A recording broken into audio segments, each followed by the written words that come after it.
बिस्मिल्लाहिर्रहमानिर्रहीम। आप देख रहे हैं मेरा यूट्यूब चैनल और फेसबुक पे लीगल्स। बात करेंगे कामसन मगविया के मुकदमे में सरकार बनाम ज़हीर अहमद वगैरह वगैरह के नाम से जो ट्रायल चल रहा था, उसके अंदर आज से एक रोज़ कबल एक महफूज फैसला सुनाया गया था, जिसके अंदर जज इलियास मेमन साहब ने जो ज़मानत मनसूखी की दरख्वास्त थी मेहदी अली काज़मी साहब की तरफ से ज़हीर अहमद के ख़िलाफ़ कि ज़हीर अहमद की ज़मानत मनसूख की जाए, चूँकि उसने ज़मानत के हक़ को मिसयूज़ किया है। ज़मानत जो उसको दी गई उसके बाद उसने मुद्दई मुकदमा को हरास किया है, उसको प्रेशराइज करने की कोशिश की है, उसको ब्लैकमेल करने की कोशिश की है। इस बाबत मुद्दई मुकदमा मेहदी अली काज़मी की तरफ से एक ज़मानत जो ज़मानत बाद गिरफ्तारी जो उसको दी गई थी उसको खारिज करवाने के लिए एक दरख्वास्त मूव की गई थी। 15 अक्टूबर को ये दरख्वास्त मूव की गई थी, जिसके बाद 20 तारीख के लिए मुकदमा था, 20 से 24 पे गया और 24 से 29 पे गया। 29 को इस फैसले को महफूज किया गया था और 3 नवंबर को आज से एक रोज़ कबल इस फैसले को सुनाया गया था। कुछ लोगों ने इस फैसले के ऊपर बड़े भंगड़े डाले कि ये फैसला जो है वो ज़हीर के बहुत हक में आया है, क्योंकि मेहदी अली काज़मी के पास कोई सबूत नहीं था, किसी किस्म की कोई चीज़ सामने नहीं आई। लेकिन मैं आप लोगों को हमेशा कहता हूँ कि चूँकि फैसला जात जो है वो अंग्रेज़ी में होते हैं और कुछ लोग जिनका पढ़ाई लिखाई के साथ कोई ताल्लुक नहीं है, 10-12 जमातें पास जो लोग हैं, वो लोग जब इन फैसलों के ऊपर तबसरे करेंगे तो फिर वो इसी तरह का तबसरा करेंगे। लेकिन मैं आप लोगों के सामने ये फैसला आज, क्योंकि मैंने कल जब व्लॉग किया था मैंने आप लोगों को बताया था कि ये तो क्लियर है कि ज़हीर की ज़मानत मनसूख नहीं हुई, लेकिन चूंकि मैंने अभी तक तहरीरी फैसला नहीं पढ़ा तो मैं तहरीरी फैसले के ऊपर तबसरा तहरीरी फैसले को पढ़ने के बाद करूंगा। आज मैंने उस तहरीरी फैसले के ऊपर तबसरा करने का सोचा था कि आप लोगों को बता सकूं कि 5 सफ़ात पर मुश्तमिल ये एक फैसला था, तहरीरी फैसला जो जारी किया गया जज इलियास मेमन साहब की तरफ से 3 नवंबर को। 5 सफ़ात हैं और तकरीबन 14 पैराग्राफ हैं जिनके अंदर उन्होंने सारी चीज़ों को, रीजंस को एक्सप्लेन किया है कि क्यों वो ये नहीं समझते कि ज़मानत मनसूख होनी चाहिए। सबसे पहले उन्होंने एक्सप्लेन किया कि ज़मानत मनसूखी की एक दरख्वास्त मूव की गई है मुद्दई मुकदमा मेहदी अली काज़मी के बिहाफ पर, और उनकी तरफ से ये एलिगेशंस हैं कि मुलज़म ज़हीर अहमद ने मुझे 10 अक्टूबर को एक वॉइस नोट भेजा और वॉइस नोट भेज कर जब मैं उसको सुन रहा था तो वो डिलीट कर दिया। मुद्दई मुकदमा ने ये कभी नहीं कहा कि वॉइस नोट उनके पास अवेलेबल है, उन्होंने बिल्कुल वही हक़ाइक़ अदालत के सामने रखे जिस तरह से उनके सामने वो वॉइस नोट आया था। वो आगे अदालत का काम था, अदालत ने क्यों उसको वेरीफाई नहीं किया या क्या नहीं किया, वो सारी चीज़ें अब इस ऑर्डर के अंदर आ रही हैं जो मैं आप लोगों के सामने रख रहा हूँ। उसके बाद मुद्दई मुकदमा कहते हैं कि मेरी 2 साल की बच्ची, जिसकी पिक्चर को उसने अपने डिस्प्ले पिक्चर के तौर पे लगाया, व्हाट्सएप की डीपी के अंदर शो किया, जो कि एक बड़ी भोंडी हरकत है, बड़ी एक घटिया हरकत है, बड़ी गैर इखलाकी हरकत है, और ये भी टेंटामाउंट है कि मुझे ये ब्लैकमेल कर रहा है, मुझे हरास कर रहा है, मुझे प्रेशराइज करने की कोशिश कर रहा है। मेरी बेटी की तस्वीर को, उस तस्वीर को खासकर जो सोशल मीडिया के ऊपर कहीं वायरल नहीं है या कहीं नहीं दिखाई गई, उस तस्वीर को वो मेरी बच्ची का, जिस बच्ची का अगवा का इल्ज़ाम है इसके ऊपर, उस बच्ची के टैब से निकाल कर मेरी दूसरी बच्चियों की तस्वीरों को मिसयूज कर रहा है, जिसके ऊपर मुलज़म ज़हीर के वकील साहब ने अपने आर्ग्यूमेंट्स रखे, इररेलेवेंट थे, थोड़े से उसमें से रेलेवेंट थे, जिसके अंदर उन्होंने कहा कि जी मैंने ऐसा कुछ नहीं किया, इससे कबल मैंने किया था। ये उन्होंने अदालत के अंदर कस्में उठाकर पिछली चीज़ों को एडमिट कर लिया कि इससे पहले मैंने हरास किया था जब मैं कबल गिरफ्तारी जमानत पे था, लेकिन इस दफ़ा मैंने हरास नहीं किया। और उसके साथ साथ मुलज़म ने कहा जी चाहे आप वेरीफाई करवा लें। अब जो मेन पॉइंट है जिसके ऊपर भंगड़े डाले जा रहे थे, जिसके ऊपर खुशियां मनाई जा रही थी, ये कहा जा रहा था कि मुलज़म ज़हीर के खिलाफ क्योंकि सबूत मौजूद नहीं था, मुलज़म ज़हीर को जो है वो ये रिहाई दोबारा इसलिए मिली क्योंकि मुलज़म ज़हीर के खिलाफ मुद्दई मुकदमा ने कोई सबूत अदालत में पेश नहीं किया। लेकिन हम आप लोगों को बता चुके हैं कि जब ये प्रोसीडिंग्स हुई थी, जब बहस हुई थी, तो मुद्दई मुकदमा का मोबाइल फ़ोन जज साहब ने खुद देखा था, मैसेज डिलीटेड वाली ऑप्शन उन्होंने खुद देखी थी। इस चीज़ पर जज साहब का कोई एतराज़ नहीं है कि मैसेज भेजा ही नहीं गया। कहीं अदालत ने ये नहीं लिखा पूरे फैसले के अंदर कि मैसेज मुझे भेजा ही नहीं गया। लेकिन मैं इसमें जो एक इंपॉर्टेंट पैराग्राफ है, जिस पैराग्राफ ने बड़ा ज़्यादा मैं समझता हूँ कि उन लोगों को एक्सपोज किया है, जिन लोगों को इस फैसले की समझ नहीं आई, जब 10-12 जमातें पास लोग अदालती फैसला जात के ऊपर तबसरा जात करेंगे तो फिर इसी तरह के मामलात होंगे और इसी तरह की इंटरप्रिटेशन, इसी तरह की वजाहतें हमारे सामने आएंगी। पैराग्राफ नंबर 9 जो है वो बड़ा इंपॉर्टेंट है। आगे 2-3 और पैराग्राफ हैं जो बड़े इंपॉर्टेंट है, लेकिन 9 नंबर पैराग्राफ के अंदर मैं आप लोगों को एक चीज़ बताता हूँ जो जज साहब ने मेंशन की, जिसके अंदर से ये वाजे हो जाता है कि ये ज़मानत इस स्टेज पर मनसूख क्यों नहीं की गई। इस ज़मानत की मनसूखी को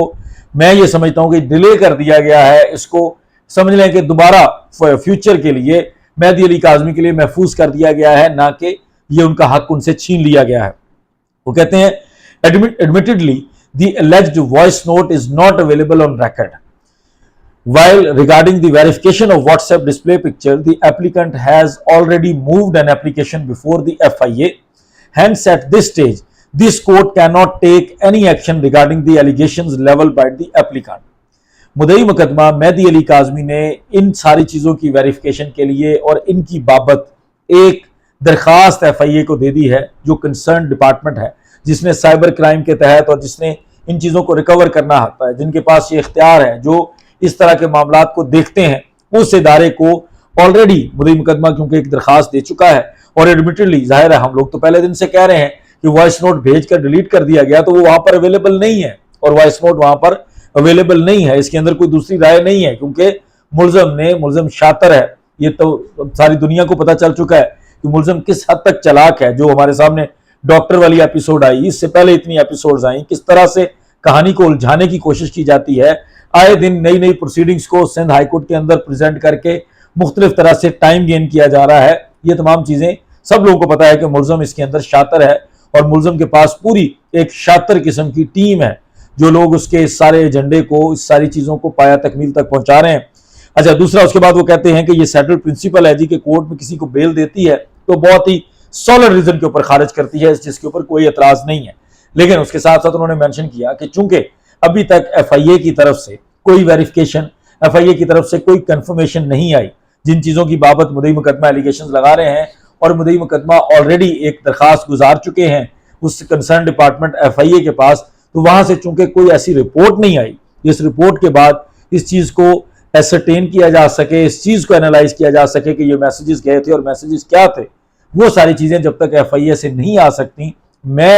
मेरी ये अदालत, ये जो मेरा जो फोरम है, वो ये नहीं समझता कि वो इस चीज के अंदर प्रोसीड करे। चूंकि जमानत जो है वो किसी भी मुलजम का हक होता है, और मैं ये जब जमानत ज़हीर को मिली थी, मैं तब भी आप लोगों को समझाता हूं कि आईन पाकिस्तान दहशतगर्द को भी जमानत का हक देता है। ऐसा नहीं है कि दहशतगर्द अगर कोई दहशतगर्दी करता है, कोई बहुत हीनियस किस्म का क्राइम होता है, तो उसको जमानत का हक नहीं दिया जाता। जमानत का हक सबको मिलता है, वो पाकिस्तान का आइन देता है, पाकिस्तान का कानून देता है। पैराग्राफ नंबर 12 बड़ा इंपॉर्टेंट है, जिसके अंदर इन लोगों को समझने की जरूरत है कि ये लोग कहाँ खड़े हैं,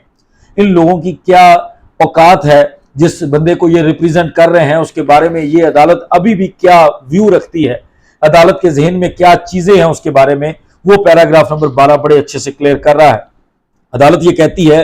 पैराग्राफ नंबर 12 में, नो डाउट, कोई शक नहीं है, respondent number 1 Zaheer Ahmed is charged with heinous offence. इसमें कोई शुबा नहीं है, कोई शक नहीं है, कोई दो राय नहीं है कि मुलजम जहीर अहमद जो है वो हीनियस किस्म के क्राइम के साथ चार्ज किया गया है। एक बहुत ही संगीन नोयत का जुर्म है जिसके अंदर उसको चार्ज किया गया है। But heinousness of offence would not disqualify him for relief of bail if he is admitted to bail on merits. लेकिन उसके बावजूद चूंकि पाकिस्तान का आइन है, पाकिस्तान का कानून है, वो शहरियों को कुछ हकूक देता है, उसके बावजूद उसको जमानत का हक मिलेगा अगर वो मेरिट्स पर मिलती है। अब आते हैं कि ये जमानत दरखास्त, जमानत मनसूखी की जो दरखास्त थी, जो मुद्दई मुकदमा मेहदी अली काज़मी साहब की तरफ से थी, वो खारिज होने का मतलब क्या है? क्या मुलजम जहीर के खिलाफ कोई सबूत नहीं है? क्या मुलजम जहीर जो है वो बिल्कुल बेगुनाह है? मुलजम जहीर जो है वो बिल्कुल मासूम है? मुलजम जहीर के खिलाफ किसी किस्म का कोई मटीरियल ऐसा अवेलेबल नहीं है जिसकी वजह से उसको दोबारा जेल भेजा जा सके? तो ऐसा इस पूरे फैसले के अंदर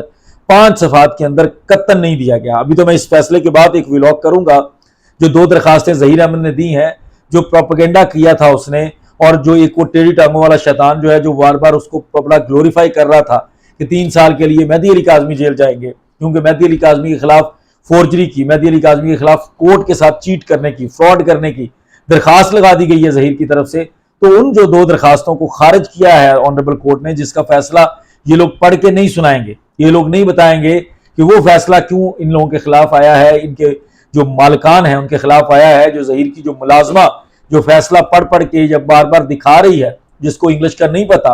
वो क्यों ये बातें कर रही है, वो आप लोगों को मैं बताऊंगा। एक ही फैसले के अंदर उन दोनों एप्लीकेशंस को डिसाइड किया गया है ऑनरेबल जज रियाज मेमन साहब की तरफ से, और उसके अंदर क्या रीजंस दी गई हैं और क्या आगे FIA की तरफ से इन लोगों के लिए सरप्राइज है। जो ये सारा मामला इसने जो हरास करने की ये जो एक अटेम्प्ट की है, जिसके ऊपर सईद रिंद भी उसको डांट रहा था, जिसके ऊपर जहीर के वकला भी उसको डांट रहे थे, और ये लोग भी परेशान थे कि जहीर से ये क्या गलती हुई है या इसने जानबूझ के किया है, तो उसके ऊपर जो FIA की तरफ से कार्रवाई होने वाली है वो उस एप्लीकेशन के अंदर बड़ा वाज़ेह जिक्र किया गया है। वो जो इसने 2 एप्लीकेशंस मुद्दई मुकदमा मेहदी अली काज़मी के खिलाफ दी थी, ان دونوں اپلیکیشنز کو ایک ہی سنگل آرڈر کے اندر، صرف 1.5 صفحے کا آرڈر ہے، اس کے اندر آنریبل کورٹ نے کس طرح سے اس کو خارج کیا ہے، اس کی دونوں درخواستوں کو، وہ وجہ بڑی ضروری ہے، کیونکہ یہ لوگ کبھی نہیں بتائیں گے، کبھی بھی اس کو ایکسپلین نہیں کریں گے۔ لیکن اب یہ جو ضمانت منسوخی کی درخواست ہے وہ خارج صرف اس لیے ہوئی ہے کیونکہ جو مدعی مقدمہ مہدی علی کاظمی کا سٹانس ہے، یہ تو ان کی ضمانت منسوخی کی درخواست کے اوپر بحث سے قبل ہی شاہد حسین صاحب کی طرف سے ہم سن چکے تھے، اس کے اوپر ہم دونوں اکٹھے بیٹھ کر بات بھی کر چکے تھے کہ کن کن گراؤنڈز کے اوپر وہ یہ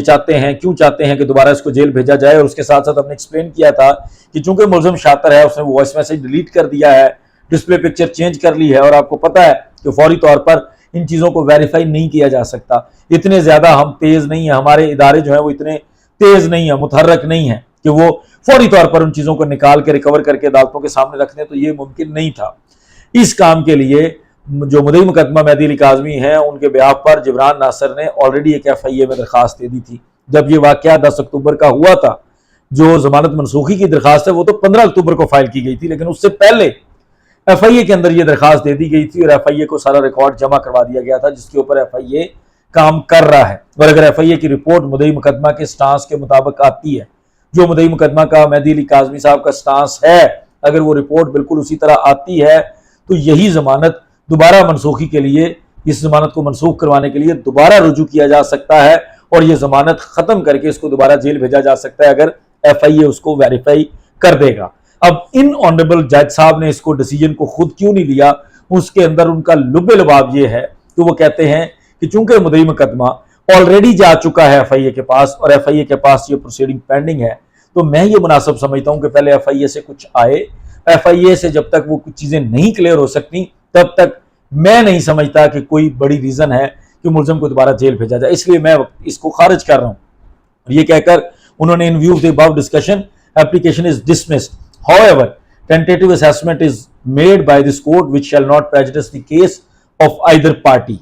کسی پارٹی کے کیس کے اوپر اس کیس کا کوئی، اس فیصلے کا کوئی تعصب نہیں ہوگا، کسی طرح سے بھی اثر انداز نہیں ہوگا، یہ بالکل ایک ٹینٹیٹیو اسیسمنٹ ہے۔ اب ٹینٹیٹیو اسیسمنٹ کے اوپر ہم ہمیشہ آپ لوگوں کو بتاتے رہتے ہیں کہ عدالت نے بظاہر دیکھنا ہے کہ یہ پیج ہے میں عدالت کے سامنے رکھتا ہوں، تو عدالت نے بظاہر دیکھنا ہے کہ اس پیج کے اندر کیا ہے، ڈیٹیل میں نہیں جانا، پاسٹ ہسٹری میں نہیں جانا، پریویس چیزوں کو نہیں دیکھنا، ریسرچ میں نہیں جانا، یہ ٹینٹیٹیو اسیسمنٹ ہے۔ اور ٹینٹیٹیو اسیسمنٹ کے مطابق چونکہ وہ میسج ڈیلیٹڈ تھا، ڈسپلے پکچر چینج ہو چکی تھی، تو یہ مناسب موقع نہیں تھا عدالت کے لیے کہ وہ اس کی ضمانت منسوخ کر کے اس کو جیل بھیجتے۔ لیکن اگر FIA کی رپورٹ آ جاتی ہے، مدعی مقدمہ مہدی علی کاظمی کا جو سٹانس ہے وہ FIA اس کو سیکنڈ کر دیتا ہے، تو یہ ضمانت منسوخی کے لیے دوبارہ رجوع کیا جا سکتا ہے۔ یہ اس فیصلے کا لب لباب ہے جو 5 صفحات پر مشتمل ہے۔ میں وہ ضروری نہیں سمجھتا کہ اس کو کمیونٹی پوسٹ پہ لگائیں، کیونکہ آلریڈی آپ لوگ ظہیر کی ملازمہ کی کمیونٹی پوسٹ پہ دیکھ چکے ہیں۔ اس کے بعد جو دوسری 2 اپلیکیشن ظہیر نے دی ہیں وہ اگلے ولاگ کے اندر میں اس کو ایکسپلین کروں گا کہ اس کا تحریری فیصلہ کس طرح کا آیا ہے، اور اس FIA والے معاملے کی بابت اس کے اندر کیا کیا لکھا گیا ہے، اور FIA کی طرف سے جب ڈیٹیل آئے گی تو اس کے اوپر کیا کیا پاسبلٹیز ہیں، کس طرح سے اس ملزم کے خلاف ایکشن لیا جا سکتا ہے۔ اگلے ولاگ تک اجازت دیجیے، بہت شکریہ، السلام علیکم۔